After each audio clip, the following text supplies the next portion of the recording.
রাষ্ট্র কাঠামো রাষ্ট্রের ক্ষমতা এক ব্যক্তির কাছে সীমাবদ্ধ না থাকে এই বিষয়টাকে নিশ্চিত করতে বিএনপি এবং সমমনা দল যেগুলো আছে তারা যেন ইতিবাচক সিদ্ধান্ত গ্রহণ করেন, এটা আমরা তাদের কাছে আহ্বান রাখতে চাই। কয়েকটি দল এই মনস্তত্ত্বের সঙ্গে জনগণের চাওয়ার সঙ্গে তাদের কোনো একাত্মতা নেই, বরং পুরনো যে ধারণাগুলো আছে সেই ধারণাগুলোর সঙ্গে তারা নিজেদেরকে আষ্টে পৃষ্ঠে জড়িয়ে রেখেছেন। অনেকে এনসিসি বা সংবিধিবদ্ধ এবং সাংবিধানিক প্রতিষ্ঠানগুলোতে নিয়োগ কমিটি এই বিষয়টার সঙ্গে প্রধানমন্ত্রী কতবার থাকবেন বা কত বছর থাকবেন এই বিষয়গুলোকে একীভূত করেছেন, একটা আইডিয়া হিসেবে তারা প্রেজেন্ট করেছেন। কিন্তু প্রধানমন্ত্রী কতবার থাকতে পারেন না পারেন সে বিষয়গুলো নিয়ে ঐক্যমত্য কমিশনের 3টি দল ব্যতি রেখে বাকি সব দল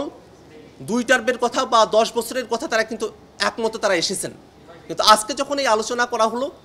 সে আলোচনাকে আবার দীর্ঘায়িত করা হয়েছে এবং আমরা মনে করি বাংলাদেশের মানুষেরা যে প্রেক্ষাপটে তারা জীবন দেওয়ার জন্য এসেছিলেন সেই সংস্কারকে যদি বাস্তবায়ন করা সম্ভবপর না হয়, নতুন কাঠামো নতুন গণতান্ত্রিক পদ্ধতি যদি আমরা জনগণের কাছে উপস্থিত করতে না পারি তাহলে গণঅভ্যুত্থানের আকাঙ্ক্ষা ব্যর্থ হবে এবং আমরা এই যে ঐক্যমত্য কমিশনে সকলে এসে একত্রিত হয়েছি সেই সমস্ত চেষ্টা সব কিছু ব্যর্থতায় পর্যবসিত হবে। সেক্ষেত্রে আমাদের বক্তব্য হলো সাংবিধানিক প্রতিষ্ঠানগুলোতে নিয়োগের জন্য যে স্বাধীন বডির কথা বলা হয়েছে, সরকারি দল এবং বিরোধী দল এবং রাষ্ট্রের অন্য বডিগুলোকে ইনগেজ করে সেই বিষয়টা জনগণের চাওয়া, সকলেই এটা পছন্দ করেন, সকলে এটা চাওয়ার জায়গা। সে জায়গায় বিএনপি বা তার সমমনা যে দলগুলো এই কনসেপ্টের বিপক্ষে অবস্থা নিয়েছেন, আমাদের আহ্বান থাকবে জনগণের মতামতের সঙ্গে সঙ্গতি রেখে জনগণের চাওয়াকে শ্রদ্ধায় রেখে এবং বাংলাদেশে ভবিষ্যতে যেন রাষ্ট্র কাঠামো রাষ্ট্রের ক্ষমতা এক ব্যক্তির কাছে সীমাবদ্ধ না থাকে এই বিষয়টাকে নিশ্চিত করতে,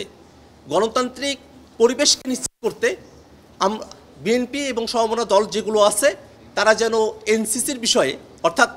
সাংবিধানিক এবং সংবিধিবদ্ধ প্রতিষ্ঠানগুলোতে নিয়োগ কমিটির বিষয়ে তারা যেন ইতিবাচক সিদ্ধান্ত গ্রহণ করেন, এটা আমরা তাদের কাছে আহ্বান রাখতে চাই। যে 7 জন ব্যক্তিকে দিয়ে নিয়োগ কমিটি গঠন করার কথা বলা হয়েছে সেখানে আমাদের প্রস্তাবনা ছিল যাতে করে 7 জনে অন্তত 5 জন তাদের ঐক্যমতের ভিত্তিতে নিয়োগ সম্পূর্ণ হয় এবং এই 5 জনের মধ্যে একজন অন্তত বিরোধী দলের থেকে